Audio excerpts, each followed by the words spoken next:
My self Rakesh Kumar, maths teacher of Shivaji group of institution. Math class में 7th class Hindi medium के बच्चों का स्वागत है। तो बच्चों, एक्सरसाइज नंबर 11.4,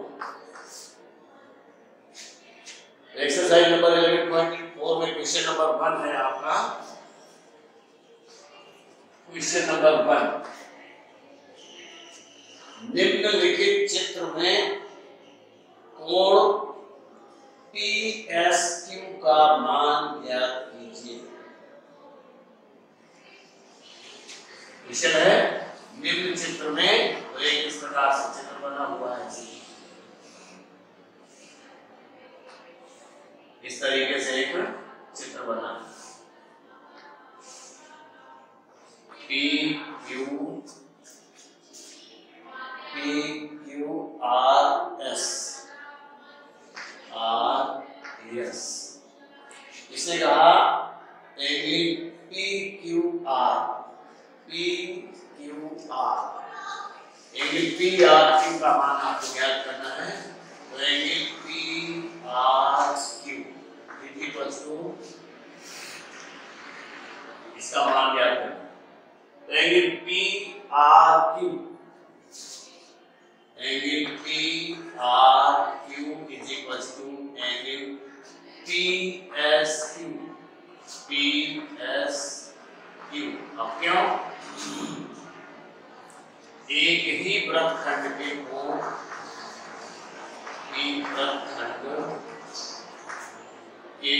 समान होते हैं,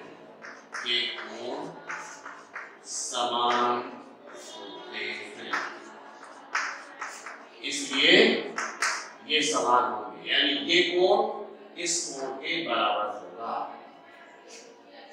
क्वेश्चन नंबर 2, क्वेश्चन नंबर 2 में है, निम्नलिखित चित्र में यदि, तो एक पहले चित्र बना है इस तरीके से। इस चित्र में ये केंद्र है, केंद्र से इस तरीके से एक चाप है A O और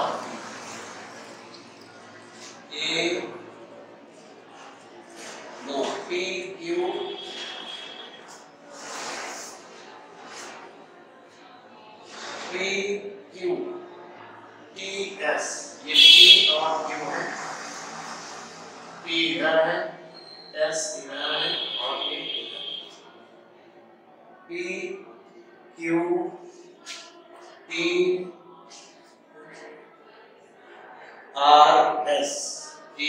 और S, इसको इससे ज्वाइन किया गया है और इसको इससे ज्वाइन किया गया है। फिर इसको इधर से इस तरीके से ज्वाइन किया गया है, फिर इसको इससे ज्वाइन किया गया है। इस प्रकार से चित्र बना हुआ है।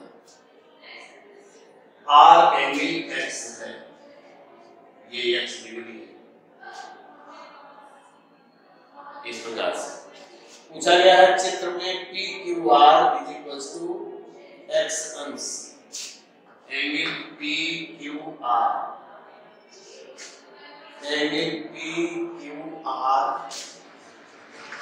is equals to X अंश, तब एंगल PSQ का मान आपको ज्ञात करना है और PTQ का मान ज्ञात करना है। PQT एंगल, इसका भी मान आपको ज्ञात करना है। तो प्रॉपर्टी के अनुसार आप ध्यान दें, इसमें है एंगल PRQ, ये X अंश है। अच्छा, आप देखें P और Q को अगर हम ज्वाइन करते तो ये लघु वृत्तखंड हो गया इतना, और PSRTQ ये दीर्घ वृत्तखंड हो गया। तो आपको मालूम है प्रोसीजर है वृत्त में कि एक ही वृत्तखंड के कोण समान होते हैं। तो angle PSQ is equal to angle PRQ is equal to angle PPQ, यानी angle PQR is equal to angle PSQ is equal to angle PQT is equal to actions. ये सभी एक्स एक्शंस के होंगे, सभी एक समान होंगे। क्यों? क्योंकि एक ही वृत्तखंड के कोण समान होते हैं। एक ही वृत्तखंड के कोण समान होते हैं, समान होते। एक ही वृत्तखंड के कोण समान होते हैं, इसलिए ये समान होंगे। अब question number 3,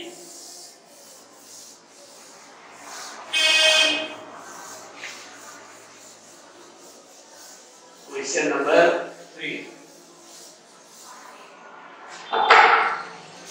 question number 3, question number 3 में है निम्नलिखित चित्र में एक ही वृत्तखंड के कोणों के नाम लिखिए। तो इस तरीके से एक वृत्त बना हुआ है, इस वृत्त का ये केंद्र है और PQ एक रेखा खींची गई है।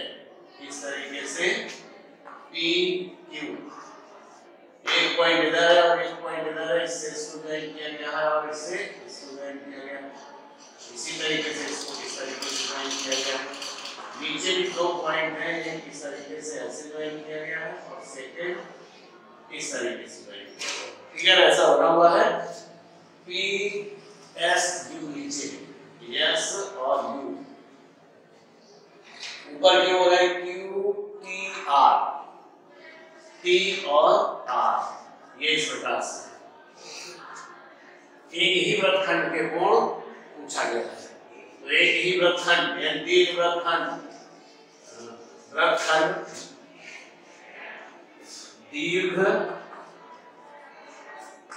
वृत्तखंड कौन सा है?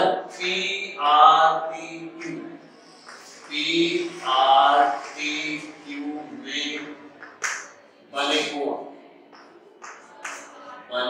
कोण बराबर, देखिए angle PRQ, angle PRQ is equal to angle PTQ, angle PTQ। यार इक्वल हटा दीजिए, क्या होगा? दीर्घ वृत्तखंड PQRT में बने कोण एंगल PRQ, PTQ है। लघु वृत्तखंड, लघु वृत्तखंड में, लघु वृत्तखंड कौन सा? PSUQ, लघु वृत्तखंड PSUQ में बने कोण कौन कौन से हो गए? देखो angle PSQ, angle PSQ, angle PUQ, angle PUQ, ये हो गया। तो क्वेश्चन नंबर 3 भी आपका कंप्लीट हो गया। क्वेश्चन नंबर 4,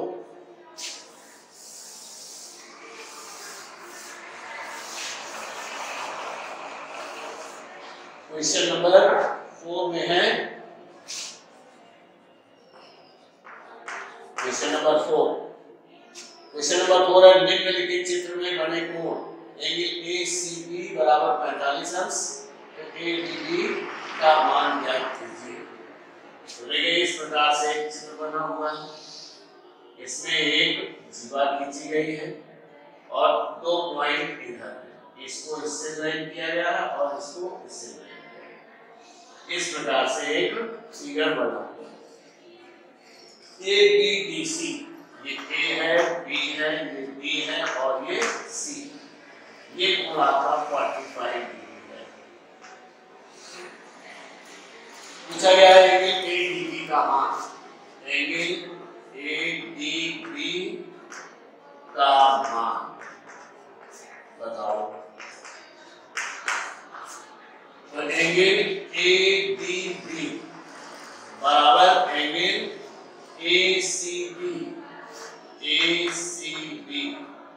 बराबर 45 अंश। यानी दोनों ये 45 अंश के होंगे। क्यों होंगे? एक ही वृत्तखंड के कोण, एक ही वृत्तखंड के कोण है, इसलिए ये समान होंगे। तो angle ADB is equals to 45 degree. यानी ये भी 45 है तो ये एंगल भी 45 डिग्री ही होगा। तो इस प्रकार से आपका ये एक्सरसाइज कंप्लीट हो गया। यानी एक्सरसाइज नंबर 11.4 कंप्लीट। चलिए नेक्स्ट एक्सरसाइज करते हैं। नेक्स्ट एक्सरसाइज में है अब है चैप्टर, तो उसके लिए जनरल सामान्य जानकारी चैप्टर 12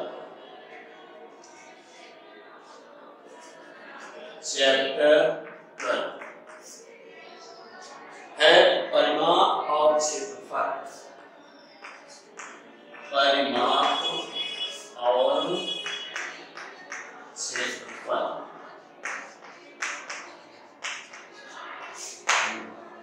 परिमाप और क्षेत्रफल में सबसे पहली आकृति है आकृति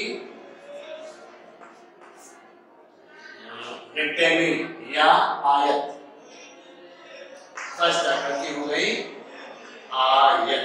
तो सबसे पहले हमको आयत की विशेषताएं जानने की जरूरत है। तो देखिए आयत कैसा होता है। इस प्रकार से एक रफली डायग्राम बनाएंगे। ये हमारा आयत है। इसको अगर नाम दे दें A, B, C और D, तो आयत की विशेषताओं में पहले देखिए क्या होता है। आयत की विशेषता होती है आयत की आमने सामने की भुजाएं समान लंबाई की होती हैं। कहने का मतलब है AB बराबर CD, AB बराबर CD और AD बराबर BC। AB बराबर CD और AD बराबर BC। ये इस प्रकार से है। ये एंगल A है, ये एंगल B है और ये एंगल C है और ये एंगल D है। आयत का प्रत्येक कोण 90 अंश का होता है। आयत का प्रत्येक अंतःकोण 90 अंश का होता है।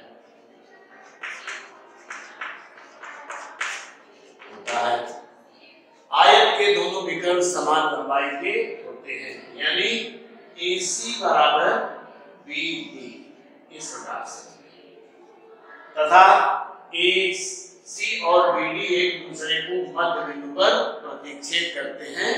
ये आयत की विशेषता हो गई। अब आयत का परिमाप अब कैसे निकालेंगे? परिमाप क्या होता है पहले तो ये जानने की जरूरत है। परिमाप का मतलब होता है किसी भी आकृति की बाहरी माप को परिमाप कहते हैं। परिमाप का मतलब है किसी भी आकृति की बाहरी माप को परिमाप कहते हैं। परिमाने बाहरी होता है। तो आयत का परिमाप, आयत का परिमाप। अब बाहरी आकृति कौन सी आकृति क्या है? AB plus BC plus CD plus DA, यानी चारों भुजाओं का योग ही परिमाप होगा। लेकिन ये भुजा इस भुजा के बराबर है और ये भुजा इस भुजा के बराबर है। वैसे तो है लंबाई प्लस चौड़ाई प्लस लंबाई और प्लस चौड़ाई, ये आयत का परिमाप हो गया। चूंकि देखो AB आपका लंबाई है, फिर BC चौड़ाई है, फिर CD लंबाई है और फिर AD चौड़ाई है।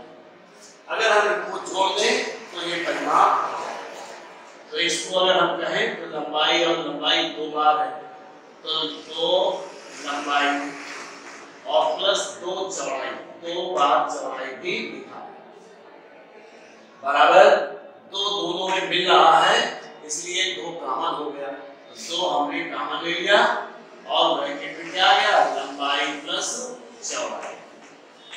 तो ये इसका सूत्र हो गया। आयत का परिमाप का सूत्र कैसे बना है, इस प्रकार से बना है, आयत का परिमाप बराबर 2 ब्रैकेट लंबाई प्लस चौड़ाई, यानी लंबाई और चौड़ाई को जोड़कर 2 से गुणा कर दें तो आयत का परिमाप मालूम हो जाता है। अब आयत का क्षेत्रफल, ये तो हो गया आयत का परिमाप, दूसरा है आयत का क्षेत्रफल। आयत का क्षेत्रफल, अब क्षेत्रफल क्या होता है, आयत में या आयत की भुजाओं के द्वारा घिरे हुए क्षेत्र को ही हम क्षेत्रफल कहते हैं। देखिए कौन सा, यानी ये जिसको मैं प्रिंटेड कर रहा हूँ, ये पार्ट क्षेत्रफल है। कहने का मतलब है, जैसे मान लीजिए ये कमरे का फर्श है, कमरे की फर्श में अगर मैट बिछानी हो, चटाई बिछानी हो, तो चटाई कहाँ बिछाएंगे, कमरे के फर्श के क्षेत्रफल में बिछाएंगे। तो अगर ये चीज आपको मालूम है, या आपको मार्बल लगाना हो, मार्बल भी आप काउंट कर सकते हैं कि कितना लगेगा। तो आयत का क्षेत्रफल बराबर होता है लंबाई गुना चौड़ाई, लंबाई गुना चौड़ाई, ये होता है आयत का क्षेत्रफल, लंबाई गुना चौड़ाई। अब दूसरी आकृति आती है,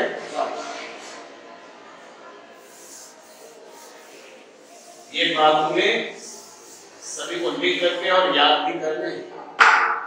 वर्ग,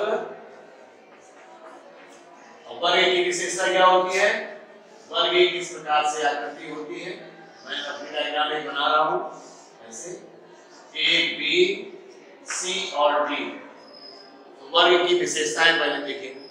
वर्ग की विशेषताओं में है, वर्ग की सभी भुजाएं समान लंबाई की होती है। अगर AB 5 सेंटीमीटर है तो BC भी 5, CD भी 5 और AD भी 5 सेंटीमीटर की ही होगी। तो अगर इसका हमें परिमाप निकालना हो तो वर्ग का परिमाप बराबर, हमने बताया था परिमाप को, बाहरी आकृति की बाहरी माप को ही परिमाप कहते हैं। तो अगर हम AB को भुजा करें होगा भुजा प्लस भुजा, 4 बार बोलेंगे, प्लस भुजा और प्लस भुजा बराबर, इसको हम कह सकते हैं 4 गुना या 4 गुना भुजा। तो वर्ग का परिमाप होता है 4 गुना भुजा। चूंकि सभी भुजाओं को जोड़ेंगे तो जोड़ना तो उतना उचित नहीं, 4 गुना भुजा करना ज्यादा बेहतर है, इसलिए इसके लिए फार्मूला हो गया। वर्ग का क्षेत्रफल, वर्ग का क्षेत्रफल बराबर होता है भुजा गुना भुजा, क्योंकि बराबर बराबर होती है भुजाएं, भुजा गुना भुजा, या हम कह सकते हैं या भुजा का स्क्वायर, भुजा गुना भुजा या भुजा का स्क्वायर। तो ये वर्ग हो गया। अब आता है समबाहु त्रिभुज का परिमाप। अब आते हैं समबाहु त्रिभुज।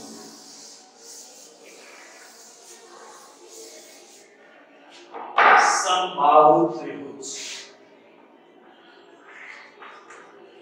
समबाहु त्रिभुज, समबाहु त्रिभुज क्या होता है, सम माने बराबर, ऐसे इस तरीके से ए बी सी, समबाहु त्रिभुज का बनना है सम माने बराबर, बाहु माने भुजाएं।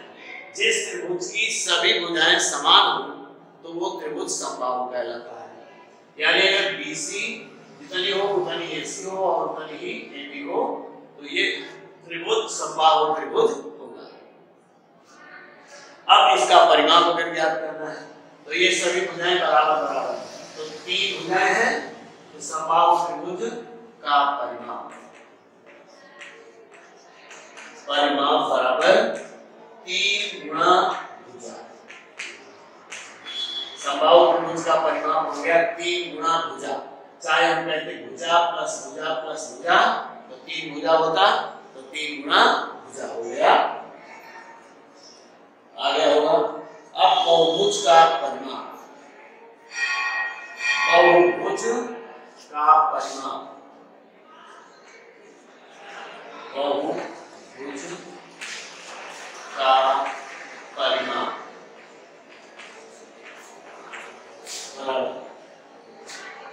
बहुभुज का परिमाप होता है समबाहुभुज, यानी चाहे जितनी भुजाएं हो, जैसे मान लीजिए इस तरीके से है ऐसे, और देखा इस बहुभुज में कितनी भुजाएं हैं 1 2 3 4 5 और 6। अगर ये सभी समान भुजाएं हैं समबाहुभुज हो गया, तो हम जितनी भुजाएं हो n बराबर n गुना भुजा, बहुभुज का परिमाप होगा n गुना भुजा। जहां n क्या है, n बराबर भुजाओं की संख्या, n बराबर भुजाओं की संख्या, ये होगा।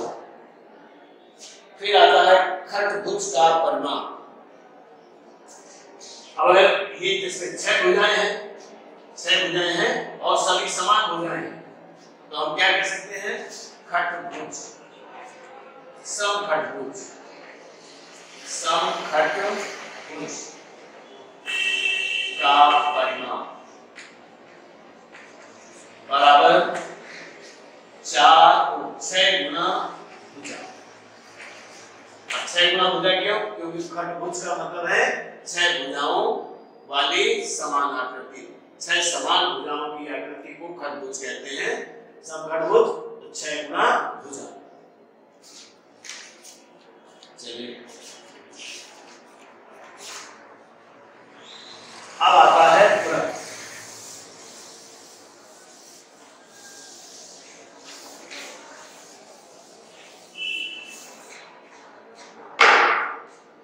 अब आ गया व्रत। तो व्रत में क्या, व्रत इस तरीके से बना होगा और ये इसका केंद्र होता है। ये परिधि है, जो ये लाइन आपको दिखाई दे रही है इसको हम परिधि कहते हैं, इसको ये परिधि, परिधि का ही दूसरा नाम परिमाप होता है, चाहे इसको परिधि कहें या परिमाप कहें। और इसकी ये त्रिज्या हो गई, त्रिज्या को r है। तो व्रत का परिमाप या परिधि, व्रत की परिधि बराबर 2 पाई r। पाई का मान 22/7 होता है। पाई बराबर 22/7 कांस्टेंट है, निश्चित मान है। वृत्त के परिधि क्षेत्रफल में पाई का मान सदैव 22/7 ही होगा। तो ये हो गया वृत्त की परिधि। अब वृत्त का क्षेत्रफल, क्षेत्रफल का मतलब है ये प्रिंटेड भाग की बात कर रहा हूं मैं पूरा। इसको कैसे निकालेंगे, तो वृत्त का क्षेत्रफल, वृत्त का क्षेत्रफल बराबर क्या होगा, पाई r स्क्वायर। पाई r स्क्वायर वृत्त का क्षेत्रफल होता है। तो बच्चों इसके बारे में भी आप समझ गए हैं। अब कल से एक्सरसाइज में स्टार्ट करूंगा। तब तक के लिए आज इस क्लास में इतना ही, आगे नेक्स्ट क्लास में। Thank you.